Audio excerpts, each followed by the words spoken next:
into the wall goes Corey LaJoie. LaJoie misjudged his speed entering pit road, locked it up, spun to the outside to the wall, and we're under caution. Another rookie. Another rookie mistake. The Stewart-Haas team had pitted prior to LaJoie coming in, so you saw Kevin Harvick finish up, and there goes Kurt Busch. I think this is actually going to work out really good for all those cars that made it onto pit road, because once the caution fell, that allows them to get that pit stop done. No worry about going a lap down, and they'll have great track position when others come in. Add Cole Witt to that group that just pitted, and it's the first caution flag of the day for third-generation driver Corey LaJoie in his first 500. 22 worked out too. There's the green and white car. There's LaJoie toward the back of the field. He just misjudges the speed here. He doesn't get it wound down enough. But he tries to avoid Clint Boyer, which Clint's thankful of, but unfortunately it loads over in the left rear and he just can't keep it under control. Noses into the outside wall. Just way too much speed. Now, all green flag stops. Whoa, Kyle Busch is around. Big wreck. Wow. There's Dale Jr. got involved. Oh, Jr.'s in it, and Matt Kenseth. And Ty Dillon and Eric Jones are all piled up in turn 3. What the heck happened? The 18 just turned around. I don't know if he got himself in a unique position, or the car got loose right there going in the corner, or he had a tire going down, but it just turned around in front of everybody. A lot of damage to the 88 car. And that Toyota plan of drafting together appears to have come undone. We got to see that again, because I don't know what happened to that 18 car. I'm like you, Jeff. I just saw him start to get sideways. Kyle Busch, one of the favorites for the 500, and now Dale Earnhardt Jr. is on the 5-minute crash damage clock. Remember, if you can drive it back to pit road, you can try to repair it. All right, let's see what we got. There's Kyle Busch. All by himself. Boy. Oh, it just turned. I mean, that has to be a tire. There's no way that car just jumped around like that without something happening to it. I mean, he just lost. That thing just went sideways. They were working their way through some slower traffic right here. I can't imagine that there was an aero situation there, but something cut that tire. Definitely turned around. Did he make contact with that car he was passing? It's a good question. I didn't see any, but we can look at it again. I mean, he's just right there. He's all by himself. Now watch. All of a sudden, that car goes around like a left rear tire maybe went down.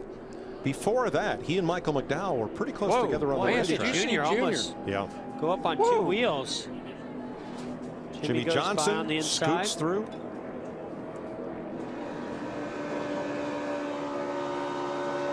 No, that thing just turned around, Mike, all by himself. You're right. McDowell was nowhere near him. Right.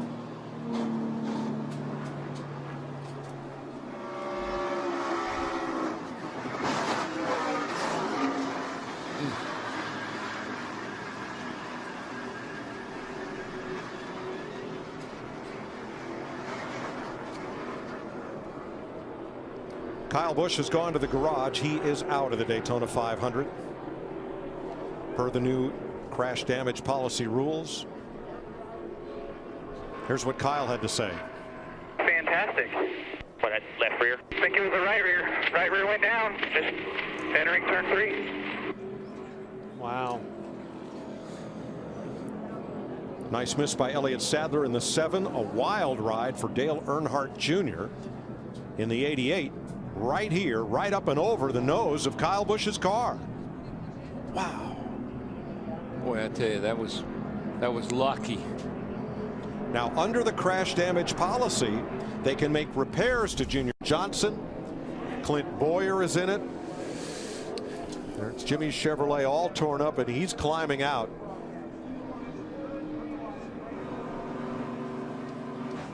DJ Kennington just drove into the garage after that one. Hamlin's got some damage. Goodness gracious. That is Chris Buescher. Couldn't tell from the right side of the car. There's no numbers left. Danica has damage. She's in. Joey Gase, Denny Hamlin. Now watch Jimmy Johnson outside, second row.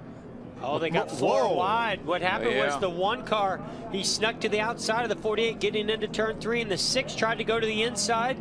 Just not enough room to make it 4 wide right there. And Mike, I know you won't, the cars are the most difficult to hang on to at the end of that back straightaway. They're light right there. Any touch, any move can spin you out. I got you. I've not only seen this, I've been a part of this. Jamie McMurray pulls this move a lot. He sticks his nose just right there on your right rear quarter panel, nudges his way in there, and makes some great moves, but it is very aggressive. Caution is out once again for a big pileup in turn 3. You know, the strategy hasn't always worked in the 24's favor today, but it seems that maybe it's swung his way at this point. And trouble big one, turn Mike. 4. 3 cars spin down to the inside, trying to save it and stay off the wall. And Stenhouse, Bain cannot. They impact the inside wall coming off 4. And Elliott Sadler, the 3rd car spinning with them. Blaney got in it too. He's 3 Fords there, got wiped out. You just see them racing like they're racing right now. It's just kind of a product of what you're going to get. But that's what I don't understand right now, DW. To me, there's still plenty of laps left in this race. Don't understand why they're 3 wide, bump drafting. 6th caution flag of the day. And now watch the 21 here. Ryan Blaney with Elliott Sadler and Jeffrey Earnhardt behind him.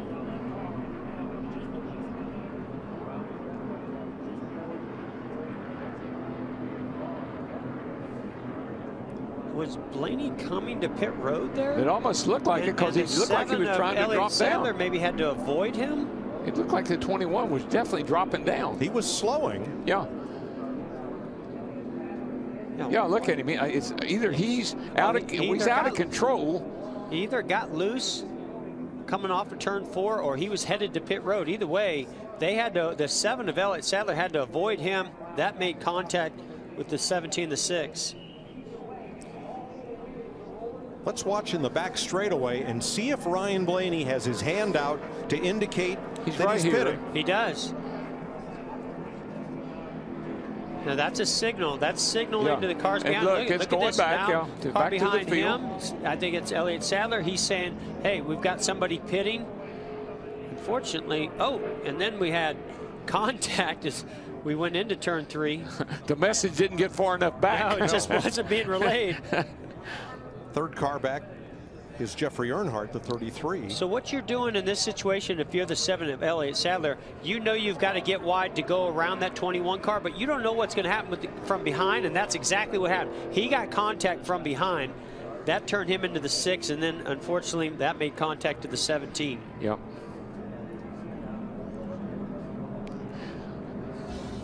Sixth caution. It almost looked like the rear bumper, possibly Chase Elliott, had got turned into somebody, but Ty kept Dillon straight. What a mess. Good grief. Landon Castle, Brad Keselowski, Daniel Suarez. Brad's car was untouched, I thought, the last time I looked, at least the right side, but boy, now he's got heavy damage. Yeah, 42 went by, he's got damage. Michael went by, and my brother, he got damage. Everybody goes by has got damage of some nature. On pit road. Pretty sure this started with Chase Elliott. It looked like he just got sideways somehow in the back straightaway.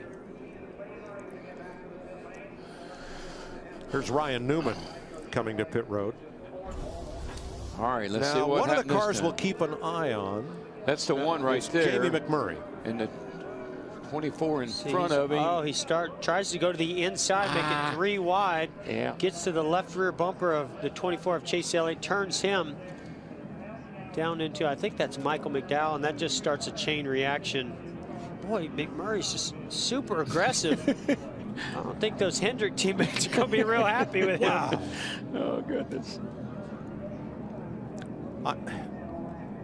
This is amazing. Right. This is amazing. McMurray into the back of, Chase Elliott. Yeah. So McMurray's going to try to go 3 wide, and there isn't any room. Guys, one of the things that happens when you're pushing somebody, you're in control of their car. And what that does is create an opportunity for you to jump inside or outside of them. And it works sometimes, but man, is it risky. you never know if you're going to be able to get inside or if they're going to block you. And that's exactly what happened. He kind of got Chase a little bit out of shape. He went to go inside there, and Chase, I don't think he had anything he could do. It just almost turned him. Well, when the cars come shooting across to the inside of the track, watch this 31 of Newman do a whole lot of agricultural racing right here. Wow. Like snow plows. Jeffrey Earnhardt, which is not useful in Florida. Involved. And we're under a caution again for a multi-car crash in the Daytona 500 on Fox.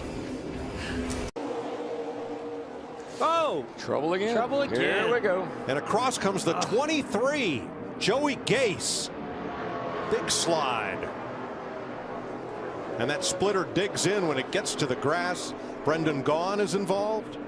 And we're back under caution for like the a very 8th time. Similar thing where somebody was bump drafted and looked like it just didn't get squared up on his rear bumper and turned him into the outside wall. Jeff, you know this. When the cars are in the corners, they got side force and they got down force, and they're sucked down to the track in the banking. Down that back straightaway, the back of that car is as light as a feather. Watch the 23 left of your screen. It's like Chase Elliott. Oh, you know what's going to happen? He's going to get to his outside, and maybe he's not going to know he's there. He's going to come up. Yeah. Yep, exactly. You can see happened. Chase tried to back out the last second. He realized that he was going to come up, just not quite soon enough, and turns the 23 into the outside wall. And after that, car won't steer. Nope, left front's all caved in. Yeah, he just had no idea that Chase Elliott had a big run on the outside. Trying to lock it down, but scrubbing off speed is difficult until you get there. That'll slow you down.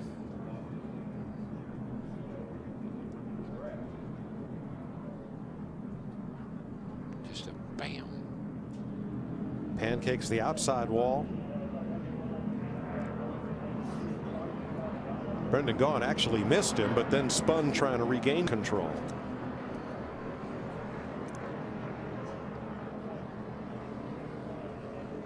One crash ago, Daniel Suarez was taken out of the race. Here's Matt. Disappointing end of the day for Daniel Suarez, and what a... The white flag waves. 1 lap to go. Sponsored by Credit One Bank. Yeah, when I think of experience and knowledge here at Daytona, I think of Kurt Busch. He's been so close so many times. He pushed his teammate to victory here one time. Is anybody going to push him today? Look at the 21 coming on the inside to give him a big push. Where'd he come from? Ryan Blaney from the back with Logano. Blaney 42's out of gas. 42's out of gas. Who else is going to run out fuel? 21 is, I'm not so sure. Well, I think he's okay. He's still going. Now, if the 47 can get up behind the 21, give him a push, he might get there, but I don't know. I think this might be Kurt Busch's day. Looks like he's going to come home a winner. Kurt Busch has been the bridesmaid in the Daytona 500. Here they come off turn 4 for the final time. From Las Vegas, the 2004 champion of the series, Kurt Busch, for Gene Haas and Tony Stewart, wins the Daytona 500.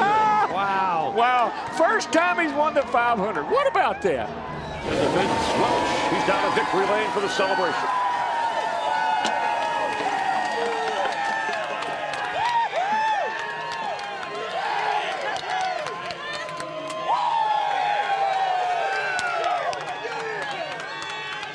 The party is on in victory lane at Daytona.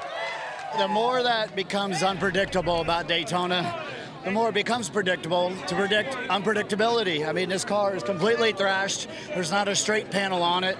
The strategy today, who knew what to pit when, what segments were what. Everybody's wrecking as soon as we were done with the second segment. I don't know. I mean, the more that I've run this race, the more that I've just throw caution to the wind, let her rip, and just elbows out. And that's what we did. I mean, that group put on a fantastic run to the end, and everybody did a great job not to wreck each other. I cannot believe this homecoming for Ford. Thank you, Doug Yates, and everybody at Ford Motor Company, Ford Performance. This is incredible. My rearview mirror fell off with 30 to go, and I was like, that's an omen. That's an omen, because I'm not going to have to look at it anymore. I got to drive defensively and take advantage of other people's mistakes. I made a move in 1 and 2, and the only thing I knew I could do to get a run from behind was to go high eventually, and I got the run from whoever was behind, and then the spotter said, 4 back, 5 back, 5 back. 5 back, and I'm like, I can't even see out the back to enjoy it. I was so nervous coming to the line. I didn't think we were going to win, but unbelievable to have all of this teamwork to build SHR Fords, and here we are in victory lane. So thanks, Haas Automation, Monster Energy. Thank you for sponsoring the series. Hang on. I have a lot of people that have believed in me over the years, and a lot of people that have supported me. I don't know if my wife's close. Ashley.